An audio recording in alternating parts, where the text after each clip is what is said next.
Hello everybody, I'm David Maguire, the Chair of JISC and of the Learning and Teaching Reimagined initiative. I'm also the Principal and Vice Chancellor at the University of Dundee. And I would like to welcome you most warmly to this webinar and to thank you for coming along and joining us today. We've got lots of really interesting things in store. If we can move on to the next slide, please. Let me begin with some housekeeping. This session is being recorded and will be available on the JISC website post-event. If you do have any questions, please submit them in the Q&A chat box and we'll try to get to them at the end of the session. Learning and Teaching Reimagined is a sector-wide initiative that launched in June in response to the coronavirus pandemic and to the rapid move to online learning and teaching. In July, we produced our interim findings in a report entitled Learning and Teaching Reimagined, Change and Challenge for Students, Staff and Leaders. Since then, we've produced a further 4 associated reports on employability, assessment, EdTech, and a strategy framework.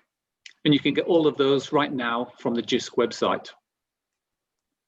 Today's webinar marks the launch of the initiative's flagship report, which brings together the last 5 months of research and engagement with university and sector body leaders drawn from across the whole of the United Kingdom and with some international contributions. Can I have the next slide, please? Thank you. In my view, education is one of the last major sectors yet to be radically transformed by the digital revolution. But in this initiative, we've seen that change is coming. In our view, the fierce digital acceleration of higher education as a result of the coronavirus pandemic is the first harbinger of the coming revolution. Now, some already say that after the recent profound digital shift, there will be no going back to the pre-COVID learning and teaching models. However, few of the sector commentators are yet signposting the fundamental changes that we see ahead. We have glimpsed these changes in our research for this Learning and Teaching Reimagined project. And to my mind, they are captivating, energizing, and in some cases, perhaps not a little scary. The past 7 months have been tumultuous like no other. We went through several phases of learning. The lockdown in March when teaching was paused, the remote teaching used to complete the last academic year, a period of intense planning, reskilling and adaptation of teaching over the summer, and the blended learning which predominates this term. We've argued about terminology, we've upgraded our digital skills, we've experimented with new pedagogies, and we've delivered many innovations. Some have simply chosen to broadcast or record the same lecture they gave last year. Others have imaginatively rethought their whole curriculum and assessment strategy. There have been some brilliant examples of good practice. For example, Brighton and Sussex Medical School students are being taught human dissection by live stream. Apprentices studying at Northampton University are experiencing live virtual courtrooms online. And students at Imperial College Business School have a fully online global MBA. Here at Dundee, like many of the people attending this webinar today, we've had to shift our approach to almost all aspects of our learning and teaching, in many cases quite radically. We've moved to a blend of in-person and online learning and teaching. We've invested well over £2 million in upgrading our technology infrastructure and our digital resources. We've trained the majority of our lecturers in how to design, develop and deliver online classes. We've rethought our whole assessment strategies and have adapted our quality assurance processes. Today, we're carrying out our university mission by delivering what in Scotland is called restricted blended learning. And we're doing that to many thousands of students, both in Dundee and around the world. Many of you will have your own stories about what worked well and what didn't, and what new things we need to learn. And we'll be hearing about some of those here today. I'm delighted to share with you today the key recommendations from our Learning, Teaching and Reimagine report. There are a series of 9 of those recommendations, and you can see the first 5 here on the slide. We suggest that universities should use their strategic and structural planning processes to affect the digital transformation of learning and teaching. Secondly, we believe that universities should review their strategic investment in digital learning and teaching. Under the third recommendation, we recommend that universities should plan to mitigate the heightened cybersecurity risks that inevitably will arise from a greater dependency on digital technologies. Number four, we encourage universities to think radically and to prioritize blended learning approaches wherever possible.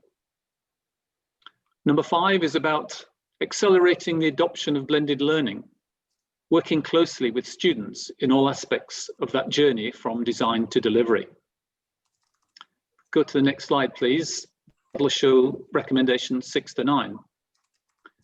Number 6 is about universities ensuring inclusivity and accessibility are integral considerations in curriculum redesign.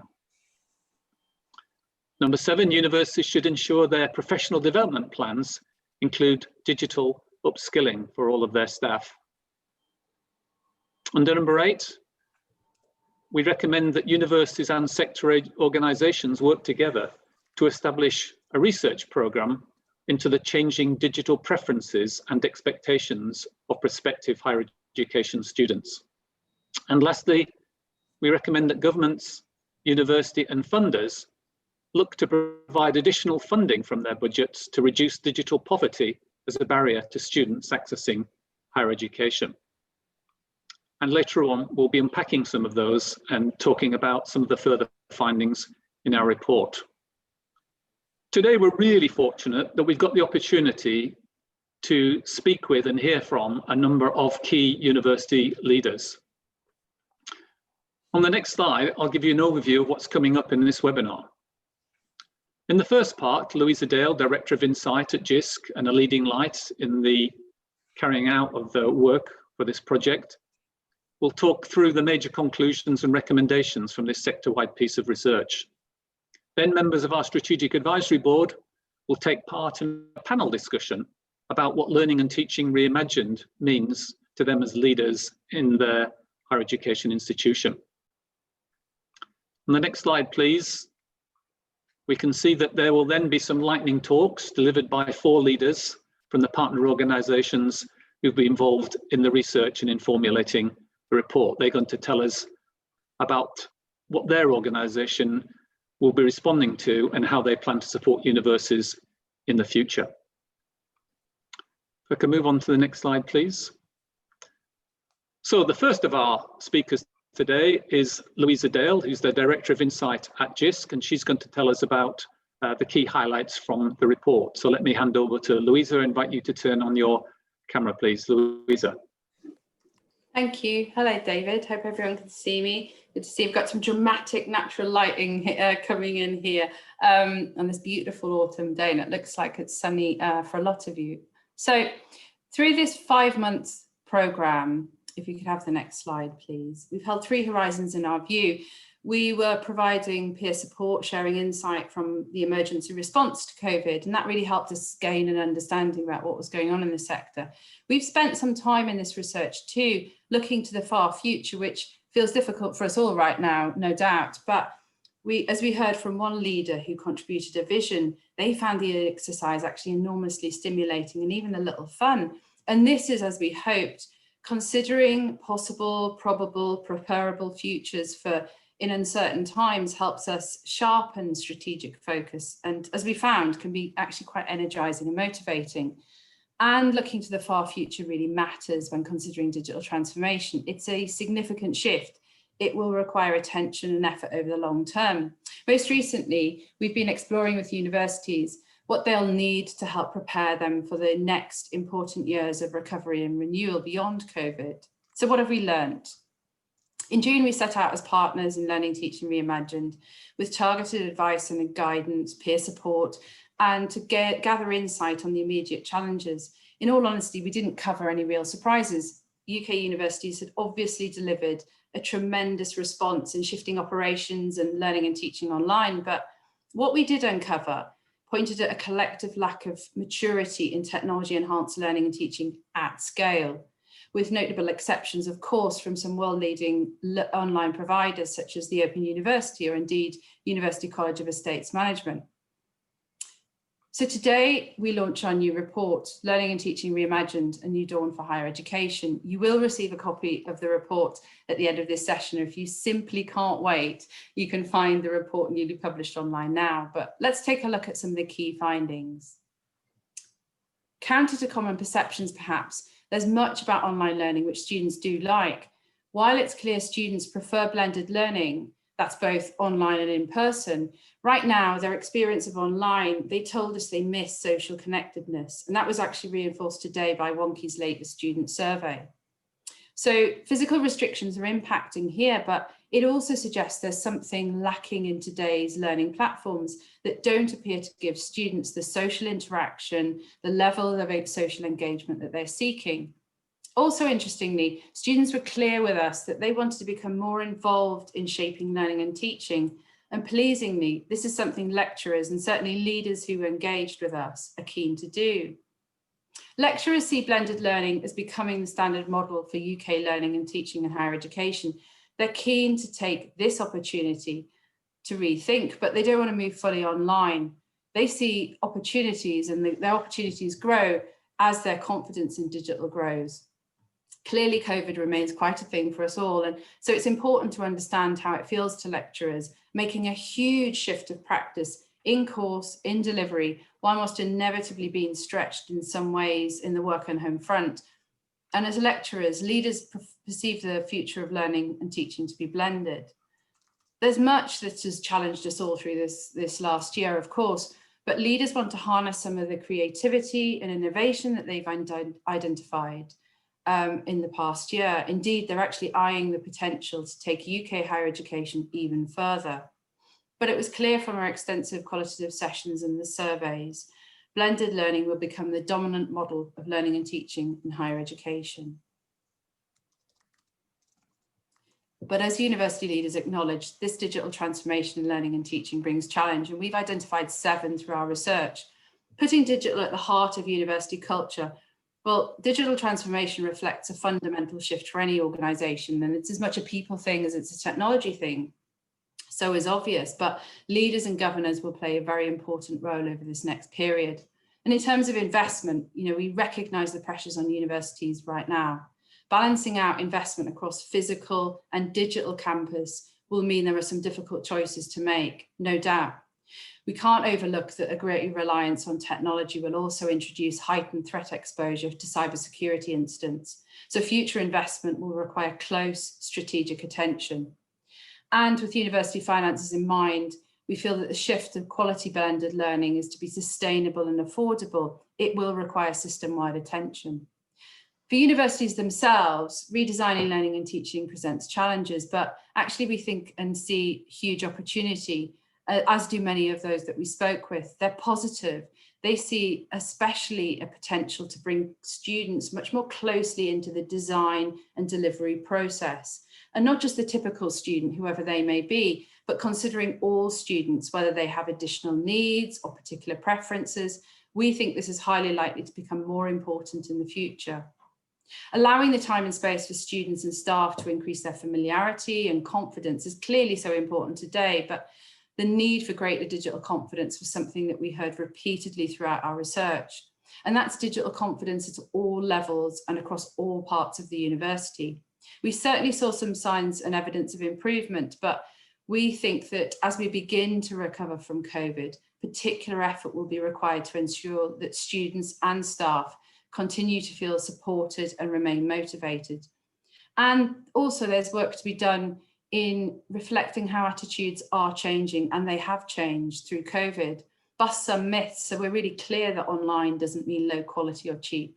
This is very important for today's student cohort and their sense of value, but it will become even more important as universities seek to attract a much broader range of prospective students. And last by no means least, the very real and evident issue of digital poverty. It's obviously problematic for students, and it's a prominent concern from lecturers and leaders alike. Clearly, there shouldn't be such barriers to access UK higher education. But our vision for 2030, we see and envisage learning and teaching which has considerably lowered the barriers. Students of all ages in any locations can participate, learning flexibly. Students moving fluidly across physical, digital and social spaces. Students benefiting from personalised learning. Student success supported by digitally fluent leaders and staff. Digital transformation requires a radical rethink in the use of technology, people and process. Through our research, we've identified challenges and we've explored areas too of impact and made notes of the features of learning and teaching which hold particular appeal for students, for lecturers and leaders alike. And this has helped us shape these 10 guiding principles, those principles to guide digital transformation of learning and teaching in the long term. We'll return to these shortly in our panel discussions. But finally, alongside our new report and those that David mentioned earlier, we've developed some resources through this research to support strategic investment planning for universities. We shaped and co-created these with generous input from a very wide range of university staff, and we really are extremely grateful, and we'd like to continue working with you in this way. We've so much appreciated the peer review we received from sector experts and university leaders.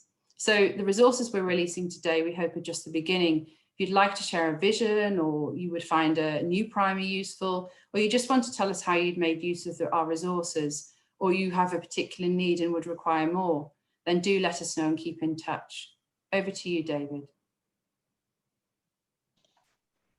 Thank you, Louisa, and thank you most sincerely for the superb job you've done in providing leadership for the Learning and Teaching Reimagined project. It's been fantastic to work with you, and great credit to you and the others who've done such a tremendous job so far. Now we move on to a panel discussion to talk about some of the key findings of the report and individuals' own experiences in their institution. I'm really pleased that we've been able to assemble a stellar panel of speakers today. We have Professors Alex Cameron, Anne Carlisle, Sir Chris Husbands and Peter Matheson. And what I'm going to do is I'm going to ask each of them in turn to respond to a question about what difference they think that the vision we've outlined would make for students in their institution in the year 2030. And we'll do this in alphabetical order, and we'll start first with Professor Alec Cameron. Alec is the Vice Chancellor at the University of Aston in Birmingham, and prior to that he was a senior leader at the University of Western Australia. So let me turn to Alec first and ask Alec, what difference do you think that this vision would make for students at the University of Aston? Over to you, Alex. Please turn your camera on. Good. Hopefully my camera's on, David. Let me know if people can't see me, but I think I should be live. Let me sort of try and paint a picture, and very much the vision that's been painted for 2030 in the report is one, I believe, of let me say a very rich educational environment, one where students are more able to engage with education on their terms, and their terms in terms of place, in terms of time, and in terms of extent and range of technology activation and engagement. So rather than what I describe as the recent past, where we had, let me say, very much a focus on synchronous delivery of education in many universities on campus, students receiving the same content at the same time, in the same place, and at the same pace, and with the single mode of delivery. I see that we will have a much more inclusive environment, firstly in terms of personalisation, for the ability for students to engage with education, as I said, on their terms, but also their terms being influenced by to a large extent by their educational preferences. So we clearly know that students learn differently, and they have preferred modes of learning. And I think as we see an increased participation in higher education, which I believe will continue, what we'll have in some sense is not what we previously had, which was a reasonably homogenous group of students who in some sense were self-selected on the basis that they worked effectively in the previous educational pedagogies. We'll now see more students coming to university who perhaps weren't well served by previous educational pedagogies and will be keen to engage with different learning modes. So I suppose if I was to really hit on a key point from my point of view, David, it will be that the educational experience will be much more personalised for individual students. They'll be engaging on their terms in a way which is both more efficient for them in terms of them using their time in a mode which is most effective for them, but also improves and enhances their learner experience and their student outcomes. Thanks, David. Thanks, Alex. Really interesting to hear your view that we're likely to move from a university or lecturer-centric mode of teaching and learning to a more student-centric mode. Let me turn now to Professor Anne Carlisle. Anne is the Vice Chancellor and Chief Executive at Falmouth University in the Southwest, and she brings with her a deep understanding of the creative arts through many years of working in that field. And I'd like to ask Anne to comment on the same question, really. What would that vision mean for your university in 2030? Over to you, Anne. Can you turn your microphone on, please, Anne? I think you might be muted.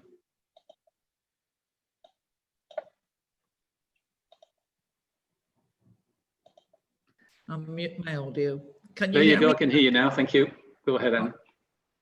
Thank you. I don't know if you can see me, but anyway, I I shall can, speak. yes, thank you, fine. Right. One of the things I think is fantastic about this report is that it shows us the UK university sector as a whole are collectively in a new learning mode. I think that's possibly the first time ever that universities have had a common cause and had to unite both inside their institution, but as a sector in how to navigate a new blended world, which I think is a very exciting prospect that this is simultaneously happening across the country. And that means we have common pedagogical challenges and common pedagogical drivers. So we're all learning that there's lots of room for innovation and invention, and that the learner does really value the efforts that we're making, although we still have a way to go. So realizing we're not alone and that we can share both inside and outside our institutions is one of the things that I think is very valuable about this report. Even just seeing the list of universities that have participated in the production of it, is just to say there are lots and lots of people who we could work with and could work across different institutions. And I'm hopeful, and I will certainly be encouraging my staff to use those networks of people who are engaged in the same issues, but are actually solving problems in ways that might be different from how we do it. So that's my number one. For us as an institution, this document and the work that's behind it chimes well with our 2030 strategy, where we actually cited back in 2018 when we first wrote it that diversification of delivery and transdisciplinarity was going to be our future, and that multimodal learning methods were also going to become much more the norm. Now, we didn't foresee, obviously, the driver that was going to come from the past 6 months of all our lives. And in many respects, we are using this document and this process to say that we need to accelerate our 2030 strategy, and 2030 has really come in 2020, and that there is going to be a lot more opportunities in ways that we could take what was already our ambition, but over a slightly longer time frame forward. So it's kind of a confidence-giving document in that respect. And then the third thing that I just want to talk about is it's forced us, even us as a creative institution, to think even more about the user rather than the student as a receiver of knowledge or information. I mean, forgive me if you disagree with this, but I think many pedagogical modes have forgotten about the person at the receiving end. And this is despite the fact there's a lot of research to show that some traditional modes can be ineffective or less effective than they could be. Digital technology has its own intrinsic enabled features such as interactivity, real-time feedback, team working opportunities, which are difficult to create in a face-to-face situation, but actually come with the technology, and it's evolving all the time. And this shift from the viewer or the receiver to the user is at its heart about a dynamic relationship, and it's kind of multi-user, multimodal transaction. Now, this allows the user to potentially co-create in a new way, which for us is very exciting because it's about design thinking. It's about how you can construct knowledge that can actually be co-created with students and with other staff and colleagues in other institutions possibly. Now, I'm not pretending that's easy to do, because this can involve quite a lot of programming. It can involve quite a lot of simultaneous use of technology. But for us at Falmouth, and we work in platforms like esports and whatever, it's actually something that there is now, I think, a permission to just get on with it. So really, those are the kind of main impacts that we take to Falmouth. We have lots of challenges, obviously, as well, but looking at the opportunity that this document stimulates and the culture and people who are behind it and the community that's behind it, I think there's a lot of things that could be advanced through collaborative means, using the collaborative nature of the technology in the first place. Great stuff. Thank you very much, Anne. I do like the notion that 2030 has come in 2020. A lot of us have seen that digital acceleration, haven't we? I also like the idea about the importance of collaboration, and that documents like this give confidence to people that they are going in the right direction, and encouragement to continue with the great transformation that's occurred. Our third speaker today is Professor Sir Chris Husbands, who's the Vice-Chancellor at Sheffield Hallam University. And Chris is well known to many of us as the chair of the Teaching Excellence and Student Opportunity Outcomes, whatever it's called these days, framework. So Chris, please tell us what the impact of this report and this vision will be on Sheffield Hallam from your point of view. David, I was delighted by your use of the phrase "well known to us" for the TEF. I'll settle for that. There are other adjectives you might have used. One of the challenges of going third in a panel like this is that it gets more difficult, because I do largely agree with many of the things that Alec and Anne have said. So, Peter, I apologise. I'm about to make life even more difficult for you, I suspect. I do think that the general trend towards user centricity, the trend towards more flexible modes of teaching and learning, it has now shifted, and I think the report is extremely helpful in framing some of the strategic questions at all levels of institutions that we now need to engage with to make that a reality. I just want to try and dig in a little bit more into trajectory, into where this might take us. There is a long-term tradition, going back now over some 30 years in UK universities, of developing teaching and learning and shifting from teaching towards learning. And one of the lessons of the last 6 months is that whilst you can make incremental changes slowly in organisations, it is crises that begin to make significant step change. So the question for me is, how do we embed the step change that we have seen over the last 6 months into our long-term thinking? And that's where I think this report is really helpful in pointing out some of the pretty heavy lifting in organisations that will need to be done to realise the opportunities that we've got. What does this look like in 2030? I want to just tell a couple of stories that help me to frame that. And the first is a story that was told to me by someone who'd been talking to their local Church of England vicar. And the Church of England vicar had not been able to run services for the last 6 months, but was now able to resume those services. And her parishioner, she had, during lockdown, been providing digital sermons to her congregation. And when she started services again, the congregation said, it's great that we've got services again, but do you think you can carry on sending the digital sermons, because we want those as well? And it seems to me we've got some evidence from our early student survey data that sense of students, of the entitlement to being able to choose, is rapidly becoming embedded.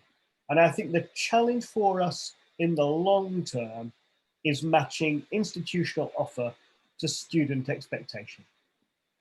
I think a second challenge, and I was interested in this morning's wonky analysis, which again echoes some of our student survey data, but one of the things that appears to be at risk in our current mode of operation is students' feeling of a sense of community.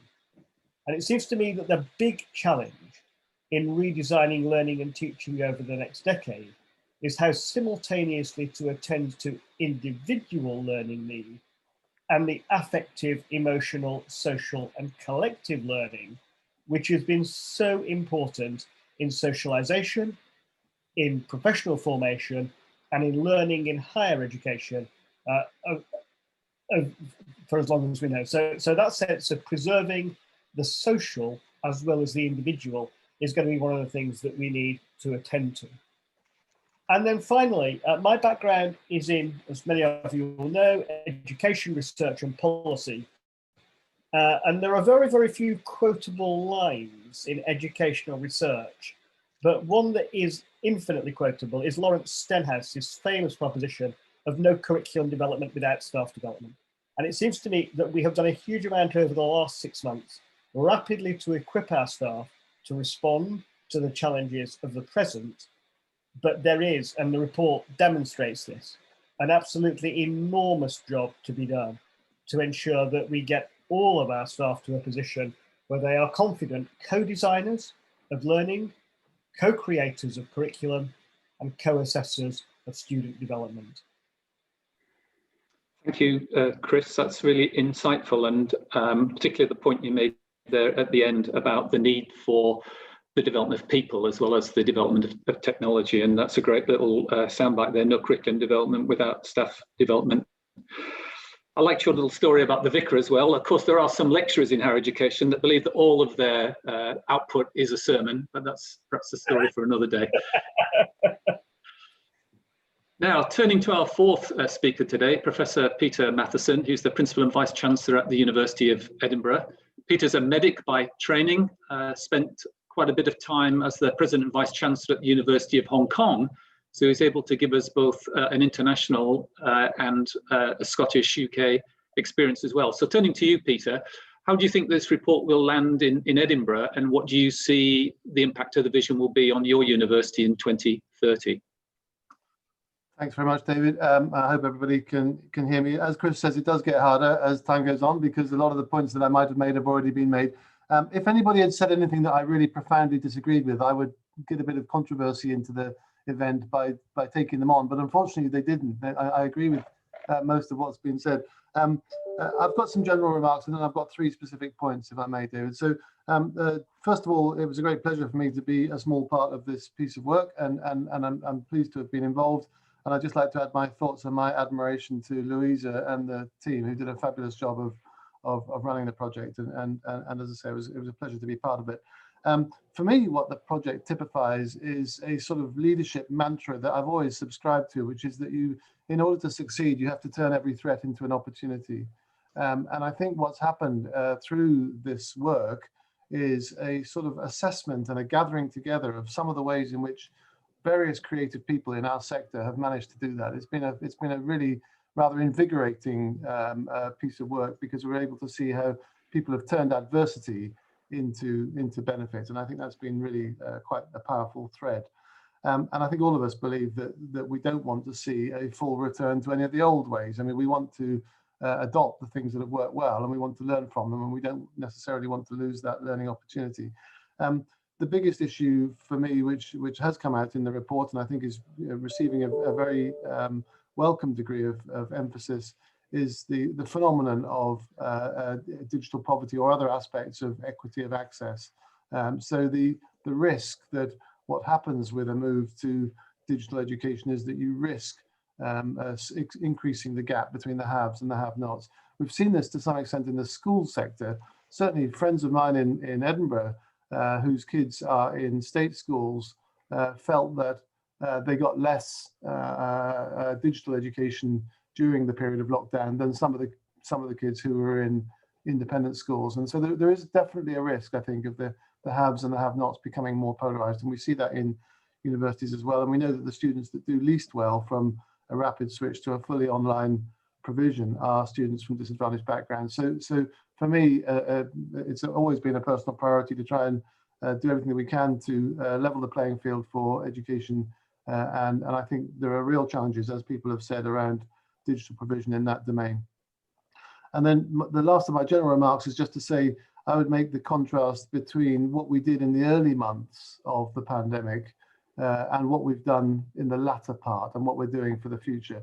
In the early months, it was a rapid, we moved a 430-year-old university fully online in 10 days. If you'd suggested to me that that was possible, I would have had my doubts. But we managed to do it in terms of teaching and assessment and research, and it was pretty remarkable. And it's a tribute to a lot of hard work by a lot of people. But it was imperfect, and it was done because of force of external circumstances rather than because of any kind of strategic plan. And so when we started then to think about semester one, which is what we call the autumn term, and semester two, which is what we call next term, we tried to be much more systematic, much more organized, tried to provide a much more high level provision of digital education. So what we did in the first phase was not really ideal. It was just necessitated by circumstances, and gradually we've tried to learn from that. So I think it's really important that we remember that there's continuous improvement. My three specific points, the first one's actually been made already, really particularly by Alec and Chris, but this to me is about the element of student choice. I visited one of my schools last week, the School of Engineering, and they proudly took me to a teaching room where a teaching session was in progress. And it was a big room, there were lots of socially distanced students, and there were only 5 students in the room. And then there were about another 25 online. And I talked to some of the ones that were online and some of the ones that were in the room. And what was really striking was that some of the ones that were in the room because they chose that modality. They didn't think that they would get the best benefit if they joined remotely. They actively wanted to come and be physically present. And then the same was true for the ones that were online. They chose not to come in, sometimes because they said, why should I come in for just a 1-hour teaching session? I'd rather stay in my flat or wherever I am. And some would say, well, I'm actually perfectly happy doing it online. I don't feel the need to be in the classroom. And I think it's quite difficult for universities to dictate to their students which modality suits them best. And I think the more we can provide choice, as has been said by others, the better. And I think that's something that has been improved by the recent developments. Second point is around who benefits from online education. As you said, I was working in Hong Kong before I came to this job, and at that time, it was around the time when people were actively developing MOOCs, massive open online courses, and the University of Hong Kong was a sector leader in developing some MOOCs, and we were one of the early movers in terms of MOOCs. I never believed that MOOCs would be the end of university education as we know it, although there were some people that were predicting that. And I always thought that actually what would be the biggest benefit of all of the work that we did around developing MOOCs was for our so-called on-campus students, the ones that were physically attending the university rather than learning remotely, because so much of the same principle can be brought to their benefit. And what the pandemic has done has made that happen comprehensively across all subjects and across all universities, whereas before it was very selective according to who made the effort to actually develop a MOOC. So I think this has been a great silver lining of the pandemic, a sense that now the benefit that was brought to small numbers of students can now be brought much more comprehensively to all of our students. And then the third and final point, and this is very much a perspective from a research intensive institution like Edinburgh, one of the things that I've been really rather thrilled by is the extent to which people that might have described themselves as primarily researchers rather than educators, and obviously all of our universities have such people, have become suddenly very fascinated by the innovations, by the experiments that could be performed, by the data that can be generated. And for example, we've got quite a well-developed Internet of Things, so we're able to have really quite detailed data on access and who's using which buildings and how often and how long they stay there, and what they're doing with their time and whatnot. And our researchers have become really fascinated by this. Data science is an important topic at the University of Edinburgh. It's something that we think we're particularly good at. And suddenly there's this mass of data around educational provision, which is novel. Who's using the online learnings, how long for, whatnot. And if I leave you with one interesting fact, which has caused us a bit of amusement, in the early weeks of this semester, we've got data on how many hours of electronic teaching were accessed by students, et cetera, et cetera, et cetera. But the really striking thing that came out is that the average speed at which the students are watching the recorded material is 1.5. So they're watching a speeded up version. Some of us always worry that we speak too quickly when we're teaching, but maybe the students are showing us that we're not speaking quickly enough, and they're actually running it in order to get through it at a slightly faster speed. So I guess we all sound like Mickey Mouse or something on these recorded lectures. But it's just interesting. Students will innovate and adapt and be creative, and given the materials, they'll make the best use of them. And I think what we have to do is provide them with the environment where they're able to do that. And with that, I'll stop. Thank you very much, David. Thank you very much, Peter. Again, a really interesting set of comments. I do agree with your point about MOOCs and the impact that they've had on all students. Often we try to see in-person and online learning as in competition, but I think they are complementary, and both can benefit from a little of the other, and can certainly learn from that to improve pedagogy and practice. Okay, well, thank you for those introductory comments, everybody. I'd like to just follow up on a few things, particularly on the guiding principles in the report, and ask Alec, please, if you wouldn't mind elaborating a little bit on the point that you made about personalised learning and how student preferences are changing, and what you think that might do to the behaviour of individuals. Okay, thanks, David. It's interesting. I'll sort of refer back to some comments made by others on the panel as well. I think we have, I suppose I'd say we've been cautious, I think, as a sector to fully embrace technology. I mean, you made the comment, David, in your introductory remarks that education is one of the last major sectors to be radically transformed by digital revolution. And I would argue that, there are several reasons behind that. And to be honest, to be quite frank, one of them is because education is so important that I think we have been cautious in terms of, let me say, putting at risk the education of our young people by being, let me say, radical in this area. And of course, we are now in a situation where COVID has been, in some sense, the mother of invention, and we have moved very quickly. But at the same time, another reason I think we've been cautious with online has been the sense that we are concerned not just about students acquiring knowledge, but also their social development through an educational process. And once again, I do believe that this can be provided at least equally well by a blended experience in terms of technology integrated and enhanced learning, which I think is what we're fundamentally talking about here. I might just relate an example with regard to personalised learning, and this relates to what I'd consider as the prior generation of online learning, which is Lecture Capture or Panopto or one of those platforms. And I certainly, in previous roles as a dean and then a deputy vice chancellor in the Australian system, I was continually, having issues with academic staff who wanted to turn off Lecture Capture, right? That this was something that they didn't want to support. And suffice to say, whenever a lecturer wanted to take that path, it met with very, very strong student opposition. So students clearly like the opportunity to have a choice to attend in lecture or to attend online. And once again, Peter gave the example a moment ago from the University of Edinburgh, where some students are choosing to say they want to attend in a classroom, some students are choosing to say they believe they can obtain it. It either suits their circumstances or it suits their style of learning to engage digitally.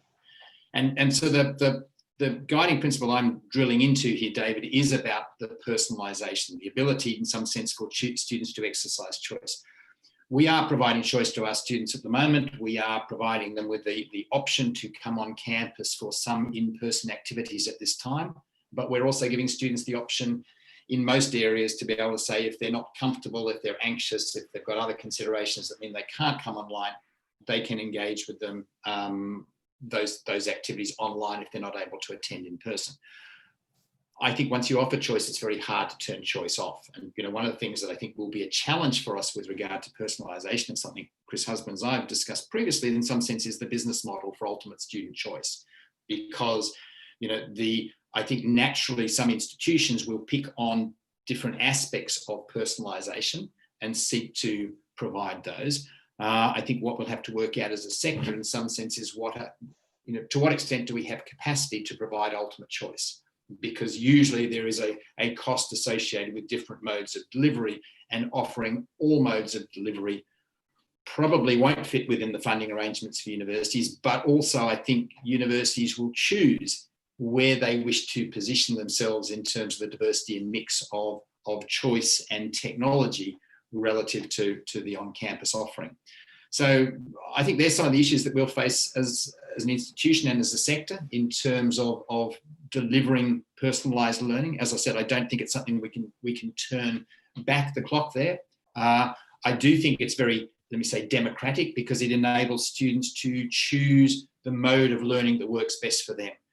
I think sometimes that choice will be within institution. I think some of the future choice for students will be between institutions, depending where they position themselves on that spectrum. Thanks, David. Thank you very much, Alec. Can I now turn to Anne and ask her to comment on a term we often bandy around, innovative learning. There's a lot of work being done, and Falmouth has been at this for quite some time now. What do you think are some of the challenges, Anne, in terms of delivering blended learning at large scale to a diverse student community? Thanks. I mean, I think there's several issues. I think one of the first ones is to accept that the challenge is not just about technology or access to technology or even taking things into digital form. It's as much about content and communication as it is about technology. And I'll try and explain that, because this, you know, the majority of students are a particular generation, and they are used to consuming lots of content through lots and lots of different platforms, some of which are very sophisticated and some of which are very unsophisticated. And one of the things I think, just make it at scale, is to recognise that we ignore that at our peril, that content and distribution are two different things which obviously interact. And by way of example, and I'm delighted it's been included in the report, if you click on the link on page 12, Hugh Lewis-Jones, From Cows to Wild Swimming. Now, if you actually analyse that, that is about 2 minutes long, and it has, I haven't counted them, but it's got about 8 different locations in it. It's got a number of costume changes. For those of you who work in the communications industry, you'll know how much time it takes to develop that level of content. But it's just his introduction to, I think, his first year students in marine and natural history photography. Now, perhaps it's easier for Hugh because Hugh is actually a filmmaker and a photographer. But in a way, that is what our students increasingly expect, but they don't necessarily expect it to be fantastically polished, because what they're really interested in is narrative and storytelling. And I think this is exciting, because I know we all will continue to tool up and learn how to use the technology better, but we need to be doing the content-driven stuff at the same time, because YouTube is testament to how you can build enormous audiences with sometimes quite lumpy production values.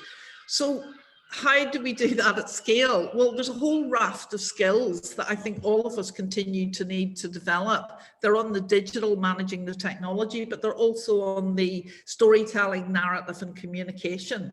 And maybe we need to formally, all of us, and we all start from different positions, to just kind of be clear about the full complement that is needed to make stuff that students want to access, because the survey information shows that students enjoy accessing this material if it's well done. But obviously, if it's just a straight translation from something that might have been in a lecture theatre, just straight translated via, say, Teams or VLE or whatever, that's actually to ignore that there are 2 different platforms, 2 different languages. So I mean, I know where we start from. Other institutions will start from different positions. And again, back to my very first point, if we can find ways of capitalising on each other's solutions, knowledge sets, and that this whole project is a catalyst to that, that is absolutely fantastic, and something I would strongly encourage, because we realise we need to be even more digital, but we are obviously quite good on the content and storytelling. So that's my point. Okay, lovely, Anne. Thank you very much indeed for that one. Can I turn to Chris next, please? Hallam's well known as an anchor institution in Yorkshire, and you've got a lot of experience there of reaching out to employers and the wider community. What do you think the implications are? What's your take on this inclusive and collaborative university working in the modern era? You're muted, Chris. Sorry. There you go. Sorry, yeah, I do That's a apologize. pound in the Student Hardship Fund, Chris Husbands. Okay, it's a great question. I'd also, in answering, there's a couple of things in the chat and the questions that I'd just like to pick up that people have raised. I think that there's two. Sorry, I don't have a clear answer to it, so I'm going to sort of make 4 or 5 small points in answer, David. The first is I had some conversations with some people who were doing some work for Alison Johns and Advanced HE on institutional leadership through COVID, and they report back to me this sense that although Annie's right about the need for collaboration, most institutions have perforce had to turn more inward over the last 6 months because there's an awful lot of just pulling the organisation through a very difficult period. And I was really struck about 6 weeks ago by some news that there were a group of 11 US universities, and they were, I think, mid-ranking US universities that had signed a mutual recognition agreement for students to pick up online provision from each other that would automatically count in credit to that institution's qualifications. I think that's a really, really interesting development and one that we ought to think very, very hard about, and anchors work in several ways. One of the things that we learnt quite painfully early in this process was the degree of digital poverty amongst our students. And we thought we knew the answer to that. We thought we understood it, and it was far more extensive than we had anticipated. And there were large numbers of students, everyone's got a phone, but they were reliant on loan laptops or learning space laptops on campus. There are many students who have, they're in suboptimal broadband settings because they're running off shared broadband in domestic or rented accommodation. And there's some more work to be done on inclusion in that direction. And I think that there are some difficult choices for us going forward. I come back to something Alec said. Choice is really important. We need to be completely honest about this as institution leaders, which is that choice carries institutional costs.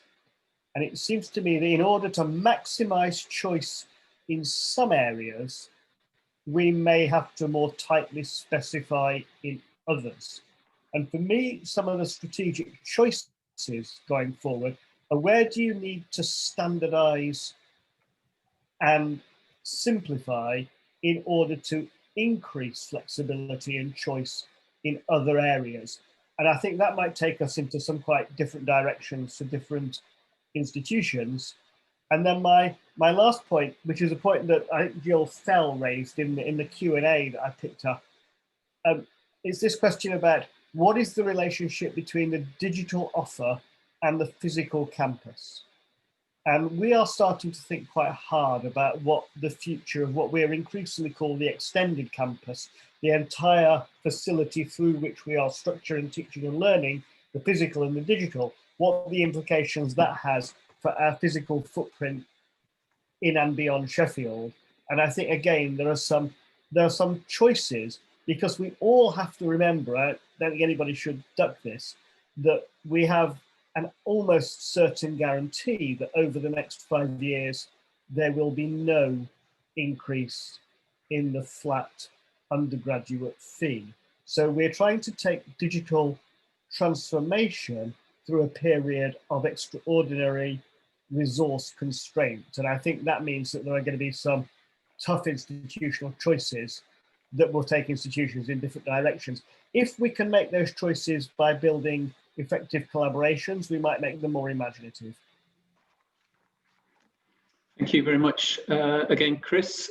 Talking about transformed learning spaces, could I turn to Peter Matheson next and ask Peter about his views on learning spaces, enabling efficient and adaptable and intuitive experiences for our students across both the physical and digital. What's your thought on that, Peter?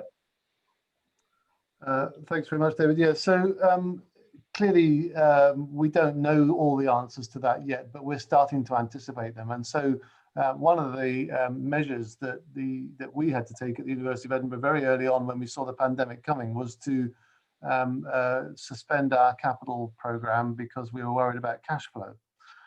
And one reason that we were able to do that was because we were asking ourselves, are all the business plans that those capital projects were based on, are they still going to be valid in this new world? And we're continuing to ask ourselves those questions. So do we need the same type of capital development, same type of buildings, or do we, or not? Do we, what about offices? I don't know about anybody else. I mean, I've been in my office about 3 or 4 times in the last 8 months.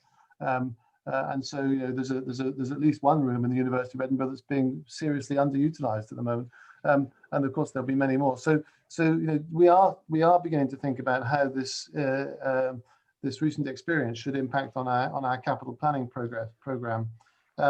It goes much further than that, of course. I've also been really exercised about thinking about 2 elements of the student experience. One is everything outside the classroom. So obviously the report is focused very much on teaching delivery, and a lot of our discussion this morning has been thinking about teaching and learning delivery. But I'm always keen to understand that so much of the student experience and so much of the benefit from university attendance accrues outside the classroom, and we must make sure that we don't lose the opportunity for anyone to have those experiences. So maybe we should be thinking more about creating spaces and creating environments where maybe the classroom is different forevermore, but actually some of the other experiences outside the classroom are similar to the older ways. So, and this has an international element. How can we encourage international experiences for our students in an era when, in my opinion, it's very likely that international travel is going to be curtailed for years to come? And so therefore, how can we, possibly in collaboration with other universities elsewhere in the world, how can we provide internationalization experiences without travel? I think that's something that we're increasingly needing to give a bit of thought to. Partly as an answer to one of the questions on the test. So my friend Rajay Naik has posed the question about is what we're seeing really an acceleration of stuff that was happening anyway? And I think the answer, Rajay, is yes, it is, but also with some twists. So some things that we might not have been doing before have now started to happen, and also some of the things that we were doing that we thought were the right approach have maybe been proved to be not quite such a good idea. So there have been some surprises, and for me, one of the big surprises has been this phenomenon of choice. I mean, we've tried very hard to provide face-to-face teaching opportunities for as many students as frequently as we can across a whole range of programs, but in quite a lot of the programs, attendance at those sessions is poor. And students are actually electing to come in remotely. Now, whether that's because they're concerned about safety or whether it's because it's an element of choice, I think it's impossible to generalize at the moment. But so I think this is a learning process, but I have absolutely no doubt in my mind, especially for an old university like mine. I mean, we've got lots of very unsuitable buildings that we've been thinking about modifying or adapting in order to make them more suitable for a modern university's usage. Well, maybe actually we should actually be thinking much more radically and saying, instead of trying to fiddle with an unsuitable building, we'll actually get rid of it and provide that particular function in some other way. So I think it could have quite radical implications for the estate. Chris has got his hand up. Thank you, super. Unfortunately, we're just about out of time for this slot here. So I would just like to once again thank Alec Cameron and Carlisle, Chris Husbands and Peter Matheson for the time today and for the insightful comments they've provided and their reactions to the report so far. If we do have some time at the end, we'll return to ask them some more questions and try and feed in some of the comments that have come in through the QA and the chat there. So now I'd like to move to the next stage of our webinar today and to introduce some people from the key organisations that have contributed to the report. We've got 4 brilliant speakers once again from Advance HE, Emerge Education, JISC and UUK to give us their thoughts on the report and the implications for their organisations and for the sector that they serve. And we're going to begin with Alison Johns, who's the Chief Executive Officer of Advance HE. So over to you, Alison, for your views, please. Thank you very much, David, and thank you to you all for a really inspiring and informative set of conversations already this morning. I've been particularly asked to speak to considering the cultural change imperative of what we're talking about for institutions. And I must admit, I was delighted to see it's the first thing that you see when you read the report is in terms of 2021, it talks about embedding digital at the heart of university culture. Great sentence, big job to do though. And this is where the leadership and the vision are really, really essential for that transformation in terms of getting digital to be central to learning, a central feature of learning and teaching. And if we think about culture as the way I like to think about it, which is really simple, it's the way we do things around here. I think that just speaks to the massive piece of development work to be done, which Chris Husband spoke to earlier on. When he said no curriculum development without staff development, it's an enormous job to be done. And I would absolutely echo and second that. And I think this is because we need to use that whole system approach, a systemic approach. This is tackling a sector view of it. Institutions are tackling it themselves, I know. It's about individual development. But I do think it really is an opportunity to reset the dial on a number of aspects of university life. I've been watching the chat box as well, and I'd like to pick up on a couple of points I saw there. The point about technology enhanced learning, digital, the aspect of it, is a means to an end, and it really does need to be driven by, the pedagogy, the curriculum designed, and that point made about designing with the students as opposed to simply designing it for them. And I think, we do know, Anne was talking earlier on, we know from the Student Academic Experience Survey that students actually, they find digital very important when it's done and it's done well. And when advanced digital is used, advanced technology is used, they're more likely to choose the same course again. They feel better equipped for the workplace. So getting it right and doing it well, I think, is the real challenge here.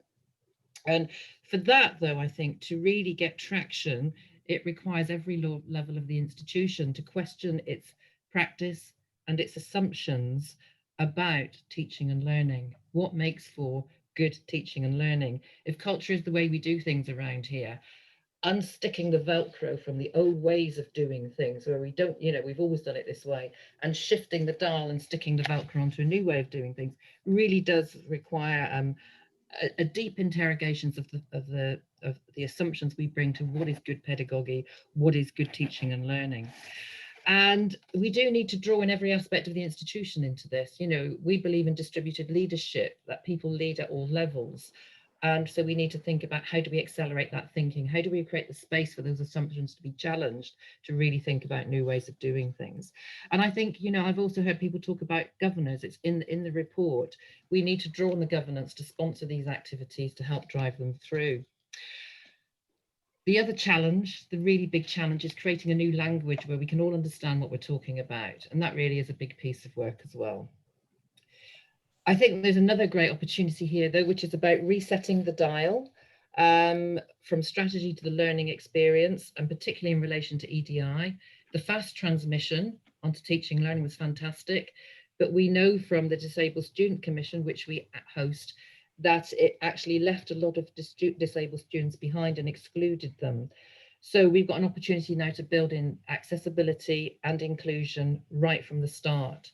And that, I think, requires looking at all of these strategies through that lens.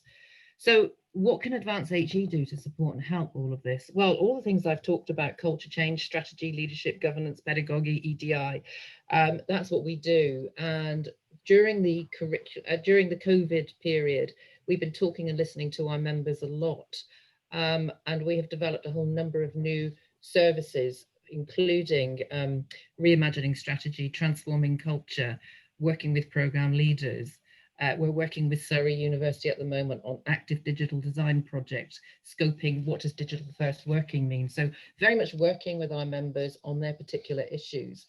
we were revising the professional standards framework anyway. We were going to revise that for digital. It's very important that it's built in to all that we do. We did this socially distanced campus and education project over the summer. There's a huge amount of learning in there. We also are providing a lot of equality advice, equality audits for strategies, for approaches, and we're building it into our governance development work. So what I'm talking about here is organisation development and individual development. And I'm absolutely delighted that we are working and collaborating with GISC, pooling our shared experience together to provide a series of programs and activities which will support digital leadership at the top of the organisation and throughout, developing strategy and digital diagnostic tools where we can work together to help institutions who want to assess where they are, who want some ideas for how they progress forward. So I think the real challenge here is how we scale this up. Alison, can you draw to a close, please? Yeah, sorry. How we scale this up, how we help institutions think about that scaling in a strategic way. And the one lesson I learned when I did the merger of Advance HE was how we always never put enough money in for the development of staff. We invest in our hardware, we invest in a whole range of things, but there is no curriculum development without staff development, to finish on Chris's point earlier on. Thank you. Thank you very much, Alison. Really, really interesting and helpful.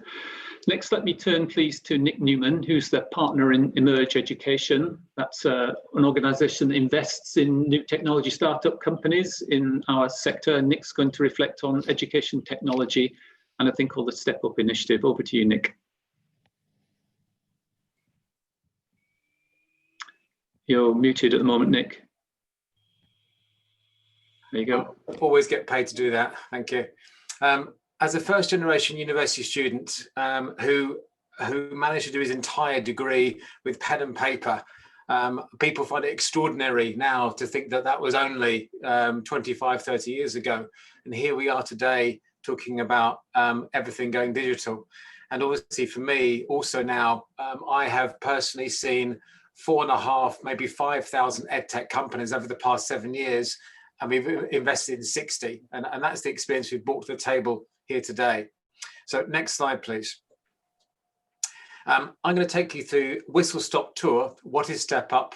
The process and the reports that we've produced for you, the current hot list of companies, the benefits of being a member, and how to find out more.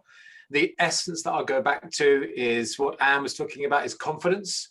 The whole point of the Step Up scheme is to give you confidence as institutions selecting and working with up and coming innovation.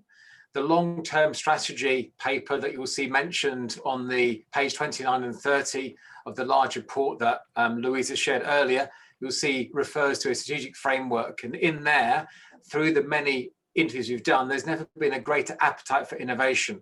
Next slide, please. But for institutional leaders, it's clear that that innovation comes with a risk. There's great demand for innovation. Working with edtech startups as innovators can help you solve the big issues you face. You can also, by getting involved with them early, help shape their product, but choosing a new partner can feel risky. How do you go about selecting from the thousands out there? Next slide, please. What we've done is we've created a process, like a mini procurement process, and we've assessed a number of startups. I've put an example page. There's a Step Up site that is published by GIST that you'll see in chat here. And there are a number of companies featured there who have been through an assessment process. And each of them have a particular report that you can access that goes through a significant checklist of both technical and non-technical requirements so that you can trust those companies are reliable and trusted. Next slide, please. Here is the current hot list. We've got 20 companies that we have assessed over the last 18 months since we launched this scheme with Minister Skidmore at Universities UK across assessment, employability, research, staff retention, student experience, recruitment, and campus management. These are what you would label the up and coming providers. You may know some of them, and I'll pick on Unibuddy. When we started working with Unibuddy, they had 10 universities. Now they have over 400. That's a good example of picking an up and coming company and bringing it to the sector that we did at Universities UK. Next slide, please. The benefits for you is These institutions are innovators, and many of them are very focused on improving the student experience. And you can also make sure that you reduce your risk by accessing pre-approved startups. Next slide, please. Okay. Make sure you can find your perfect match. This is also about asking just for help with particular areas that you want, so you can develop partnerships. And also, we're going to be running events. Our next event is going to be a chance to meet these institutions in March, around the DigiFest timing again, and JISC will be informing you about this. Last slide, please. And as I come to a close, I'd just like to say, search JISC Step Up. The link I sent you gives you access to the Step Up site. If you have any particular problems that you'd like to be solved, suggestions you want about companies that can help you solve those, that are these up and coming providers, email edtech@jisc.act.uk, and the edtech team at JISC will get back to you as soon as possible. And overall, I will summarize this by saying there's never been a greater desire to work with innovative companies, the up and coming providers. Okay, JISC Step Up is a way to do that and reduce your risk. Thank you very much, and back to you, David. Thank you very much, Nick. I do recommend people check out some of the work that Nick's described if you want to get some innovation into your organization and get a jump on some others who are playing in this part of the world. Our third speaker today is known to many of you. It's Paul Feldman, Dr. Paul Feldman, who's the Chief Executive of JISC, and he's going to talk about the implications of this report for JISC's wider work. So over to you, Paul, please.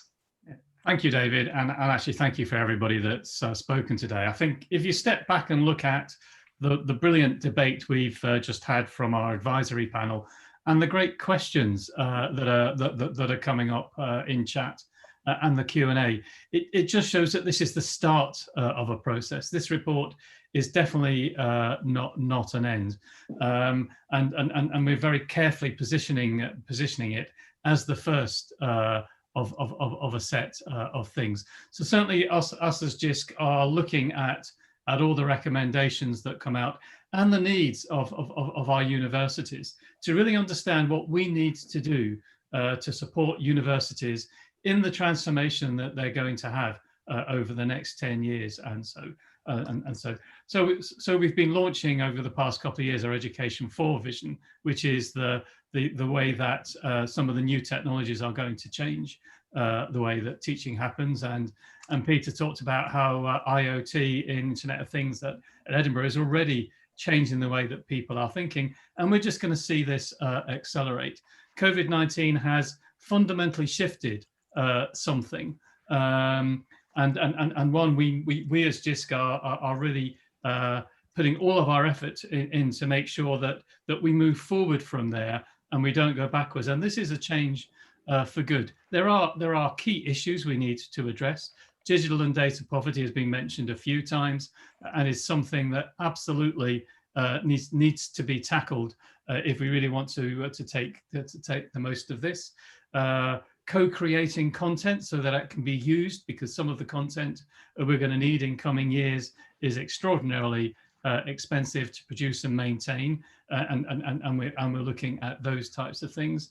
Working with advanced HE to ensure that lecturers and leaders have the skills they need to help manage not just the change, but also the new space that we'll be in when this happens is a key part of our work as well. So the key message from us as JISC is this is the start of a conversation, and one we want to continue to engage with all of you and the sector on to actually ensure that when we get to 2030, it is a positive change that's happened in the UK, and that the UK remains one of the world leaders in higher education, and that is really very much what our goal as JISC is. So thank you. Great, thank you, Paul. Thank you for your brevity. Our fourth speaker in this section here is Chris Hale, who's the Director of Policy at UUK, and I must say it's been really nice to have UUK support for this initiative, and Chris is going to talk about the implications of this for leadership. So over to you, Chris, welcome. Thanks, David. And firstly, I'd just like to add my thanks and a big well done to yourself and Louisa, colleagues at JISC, and indeed everyone who's been involved in this. What is an excellent report. I had three points I wanted to make in my 5 minutes.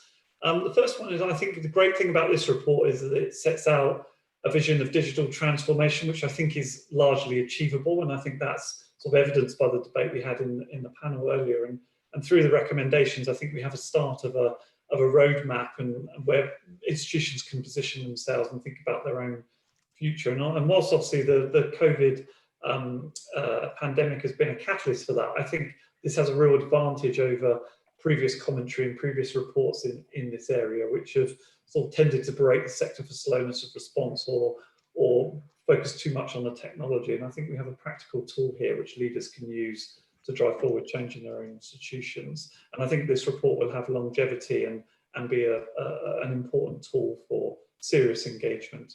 The second point, and indeed related to the first point, I think the advantage of this report as well is the focus around people, students, teaching staff, university managers and leaders, and the engagement that has been had with people as part of the process. It draws on that engagement and sort of highlights real life experiences. And people very much sit at the heart of this transformation that's envisaged. And in that regard, and I think picking up on comments Anne and a few others made earlier, I think it focuses on the right area in terms of how we'll achieve transformation. Rather than the technology, it's about the people and supporting that change and supporting that transformation. And indeed the main beneficiaries, which are the students, and really understanding, you know, how they will engage with education and how they and what they want from the future of higher education.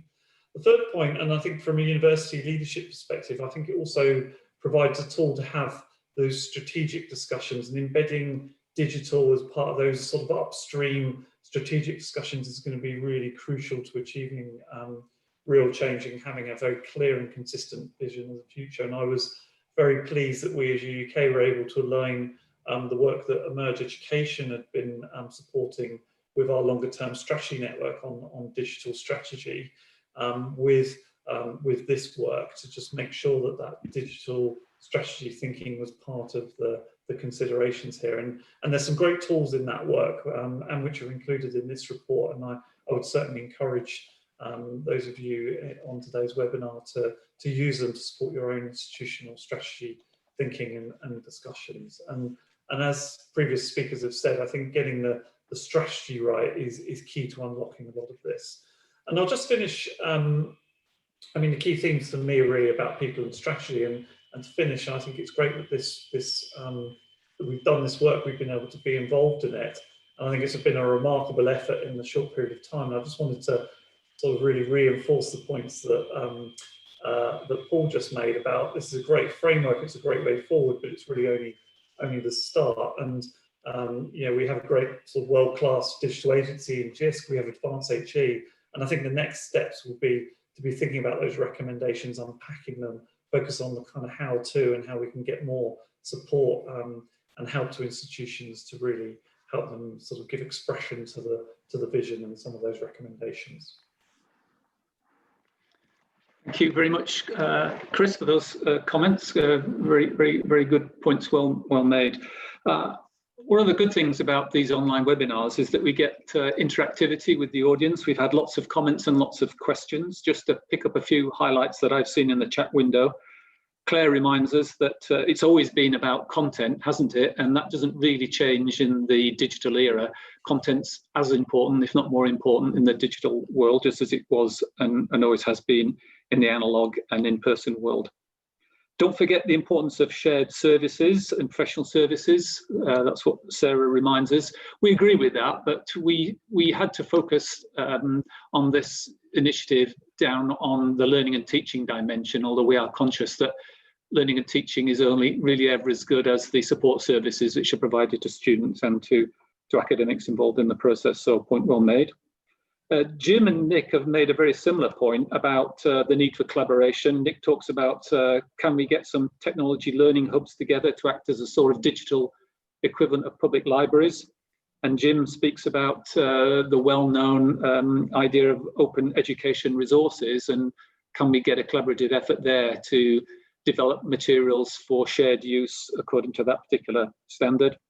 There's a plug for UCL's ABC of learning designing as ABC's learning designing approach, or UCL's ABC learning design approach, can't read my writing. And a really interesting question from Richard, which is how can we bring along other VCs? And perhaps that's something that one of our panelists might want to pick up in the time we've got available.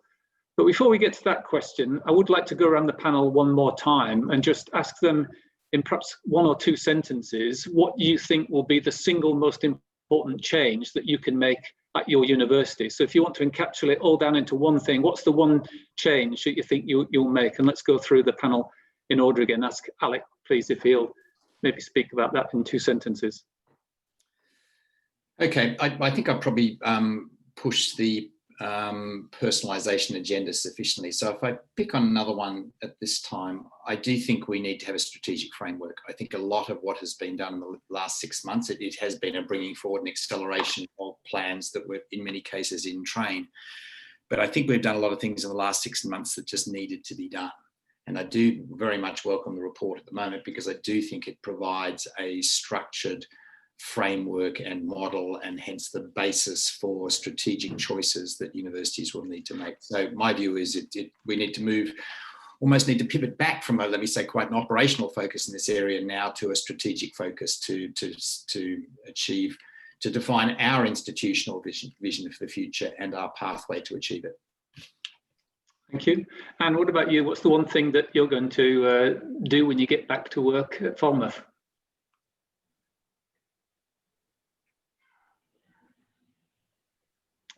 Are you muted, Anne? Mute. There you go. Yep. I'm kind of going to double up on your question that you asked, said would anyone on the panel like to answer. I could not agree more that it has to be right centre in your strategy. Now, speaking as a Vice Chancellor, that's easy for me to say because I have put it right centre in my strategy.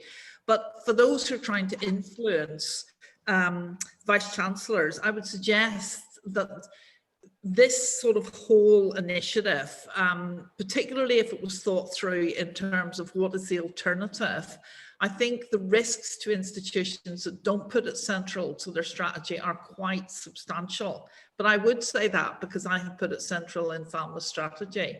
So if this gives collective mettle to those who are further down the organisational structure, trying to persuade that this is important, I think what would be wonderful would be to see some models run of what this produces in terms of opportunity, student engagement, etc., but also what the alternative might be. Because I think the customer or the consumer will actually speak in terms of this. So as always, I say, just make it strategically central and persuade others to do so if they feel disinclined. All right, thank you. Chris, how about you? What's your big change? I've got two one-sentence things. The first is, in order for choice and engagement to flourish, we have to remove as much complexity in our offer as possible. I think it's got to be much more easily navigable for staff and students. Otherwise, choice and engagement will not flourish. And the second thing is that I'll come back to my Lawrence Stenhouse quote. Because there is no curriculum development without staff development, the support for staff has got to be at elbow and embedded. Yes, here. Totally agree with that one. And Peter, what's going to happen in Edinburgh? Well, so I was really struck by one of the comments on the chat screens about somebody stopping provision of teaching to groups of less than 50 for what was considered to be economic reasons. So I suppose my learning point is to really be wary of unintended consequences. We should make sure that we anticipate the areas where maybe that, for example, that scale of provision is not appropriate. So I think look out for unintended consequences. I'm also tempted, a bit like Anne, to try and answer the question about other VCs. I mean, I don't think there should be any VC in any university anywhere in the world, but certainly not in the British Isles, that doesn't wish to learn from the events of the last few months. And what has been and continues to be an existential challenge to a number of universities, every VC should be interested in how to respond to that and how to ensure the sustainability of their organisation and in terms of, and their mission of educational delivery. So I'd be a bit surprised if any VC thought this is something that they could ignore. But it is true that there will be different VCs in terms of the extent of their involvement or their extent of their desire to address the particular issues highlighted in the report. There should be somebody in in a senior position in every university that is energized by this and willing to run with it. And I'd be very worried if that was not the case in my university. Thanks. I'd like to ask any of the four panelists that would want to step up and have a go at this. If you could wind the clock back to the 24th of March, what would you do differently? What would you do differently throughout the pandemic in, of course, digital learning and teaching online? Chris. I'm going to have a go at it. I stand to be corrected on this. I'm not sure that on the 24th of March we quite understood just how long the incident management stage of this was going to go on for. And I think that if we'd said that, you know, on the whatever 4th of November, we'd still be sitting in our spare rooms, I think we'd have been a bit taken aback on the 24th of March. And that would have led me to run the last 6 months with a slightly more focus on the medium term. I think that was really hard because it was, as Peter said, you know, transition for a university of 30-odd thousand students to online within 48 hours, which is more or less what we did, was all hands to the pump. And I think if we'd recognised that this was not just immediate incident management, this was medium-term planning as well, I think we'd have played that a bit differently. Thank you. I'll pitch in as well, if you don't mind. I mean, I agree with that. And in fact, one of the things that I bored my colleagues with saying in the very early stages of the pandemic was that my experience in Hong Kong, when SARS disappeared completely after 2004, was that behaviors continued to be impacted for at least another 10 years, even though the virus had disappeared. So this virus hasn't disappeared. But even if it did, I still think that behaviours would be impacted for a very long time. So I've always believed that this is a longer term issue rather than a sort of short term squall that we just have to knuckle down and let it pass. So I certainly would have perhaps encouraged longer term thinking. What I would do differently, and I think it's always about communication. I think, you know, we would communicate differently both internally and externally. We would communicate differently with governments and with policy formers. It's always very easy to use the what in medical terms is called the retrospectoscope, but you know, to use hindsight. But I think there are some communications issues that we need to learn from. I'm very worried about students feeling that they were misled or they were overpromised, when in fact what we tried very hard to do was to scenario plan and to try and plan for a range of possibilities. And I think the situations we've ended up with are within that spectrum of what we were planning for, but certainly there are some people that feel that they've been misled, and I think that's something that I really regret. Yes, I would agree with that. Hindsight is well known as the most exact of the sciences, isn't it? I think from a Dundee point of view, it wasn't just an emergency response, it was a long-term transformation. I think we would have paced ourselves better and not taken the same toll on staff over a longer period of time. Anyway, unfortunately, our 90 minutes is just about up. So if we could go to the final slide, please. It just remains for me to thank everybody for joining us today and for your contributions in the chat and the Q&A. To thank all of our panelists, our lightning talk speakers, and everybody. I would again like to thank Louisa and the entire team that worked so tremendously hard on this report for everybody to enjoy for posterity. Please, all people on the webinar, do complete the post-event survey so we can get your feedback. The link's in the chat box and it'll be sent in the post-event email. And the link is down to download the Learning and Teaching Reimagined report will also be sent out with this post-event email. And as Louisa said, you can get it from the JISC website. So once again, everybody, thanks ever so much for joining us. We've really appreciated your company. Do enjoy the rest of the day, and I hope you enjoyed the report. Thank you. Bye-bye.